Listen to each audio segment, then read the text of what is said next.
오늘 말씀에서 예수님께서 이스라엘 사람들이 잘못하고 있는 것들을 알려주십니다. 조상들의 전통은 잘 지키고 지켜야 할 관습들은 잘 지키는데 하느님의 규정을 버리고 사람의 전통만 지키고 있는 모습들을 알려주십니다. 너희는 너희의 전통을 고수하려고 하느님의 계명을 잘도 저버린다. 하느님의 계명을 지키면서 조상들의 전통도 지키고 지켜야 할 관습들도 지켜야 되는데 조상들의 전통이나 지켜야 할 관습 같은 것들을 지킨다면서 하느님의 계명을 버리고 있는 잘못을 범하고 있었던 것이지요. 나를 헛되이 섬긴다. 이게 결정적인 잘못을 설명해 주시는 말씀입니다. 나를 헛되이 섬긴다. 이사야 예언자의 이 말씀이 나오는 걸 보면 이사야 시대에도 그랬던 것 같습니다.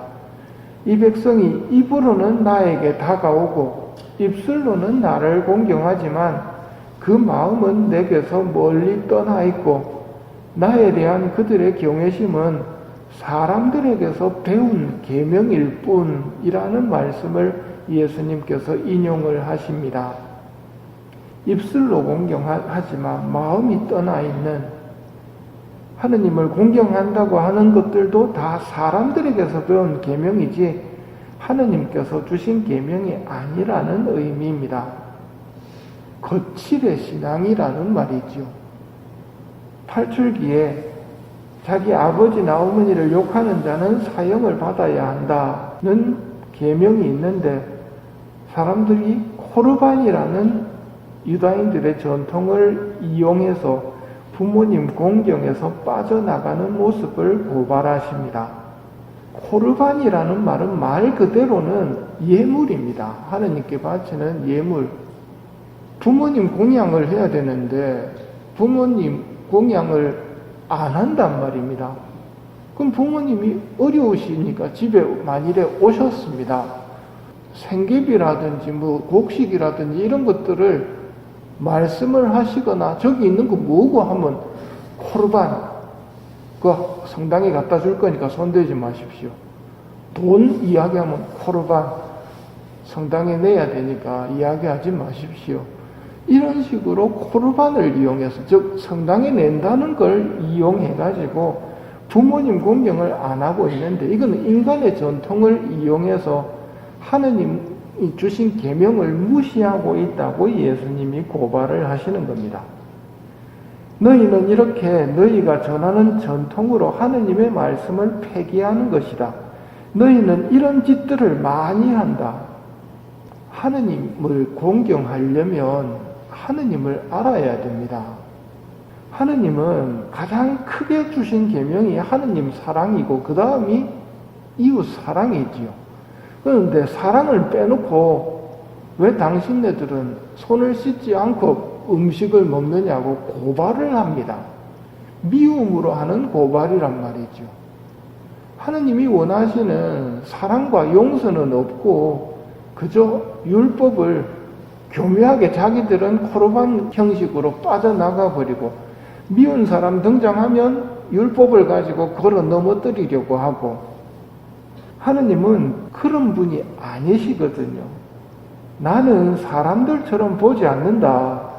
사람들은 눈에 들어오는 대로 보지만 주님은 마음을 본다. 주님은 마음을 본다. 빈말로 하는 기도가 아니듯이 헛되이 섬긴다는 말은 섬기는 게 아니라는 말입니다. 빈말로 하는 기도는 하느님에게 소용이 없습니다. 그런 거 필요하신 하느님이 아니거든요.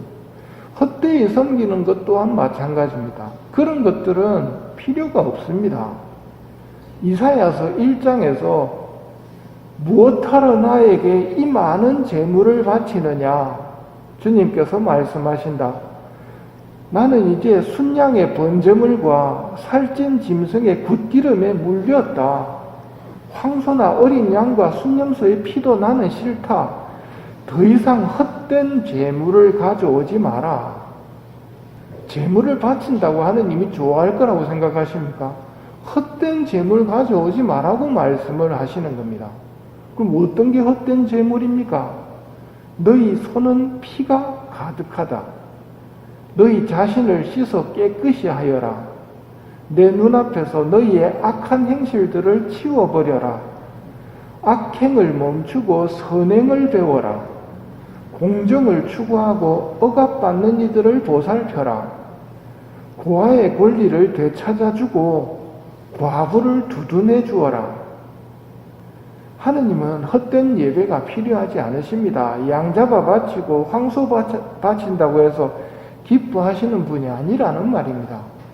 잘못된 생활을 버리지 않고 계속 바치는 재물들은 헛된 재물입니다. 더 이상 헛된 재물을 가져오지 마라. 너희가 기도를 아무리 많이 한다 할지라도 나는 들어주지 않으리라. 이사야서를 통해 말씀하십니다. 그러니 우리의 신앙생활 기초부터 생각해 봐야 됩니다. 빈말로 하는 기도, 더 이상 헛된 기도 가져오지 말라고 말씀하실 거란 말입니다. 너희가 아무리 기도를 많이 한다 할지라도 나는 들어주지 않을 거라고. 실천 없는 신앙, 사람들 눈은 의식하지만 감실 안에 계신 예수님의 시선은 무시하는 삶을 산다면 그런 기도들은 다 헛된 신앙입니다. 유다인들이 빠진 위선이고 미운 사람 나타났을 때 걸고 넘어뜨리기 위한 율법이란 말입니다. 그런 의미에서 세례자 요한도 같은 모습을 보입니다. 많은 바리사이와 사두가이가 세례받으러 오는 것을 보고 독사의 자식들아, 다가오는 진노를 피하라고 누가 너희에게 일러주더냐? 회개에 합당한 열매를 맺어라. 그리고 우리는 아브라함을 조상으로 모시고 있다 말할 생각은 하지 마라. 하느님께서는 이 돌들로도 아브라함의 자녀들을 만들 수 있다. 도끼가 이미 나무 뿌리에 닿아 있다. 좋은 열매를 맺지 않는 나무는 모두 찍혀서 불 속에 던져진다 하고 경고합니다. 그러니 오늘은 빈말로 하는 기도와 헛되이 성당 다니는 위험으로부터 벗어날 수 있는 은총을 청합시다. 이어지는 성찬의 절례에서는 하느님 아버지를 뚜렷이 의식하며 살아있는 기도를 바쳐보도록 합시다.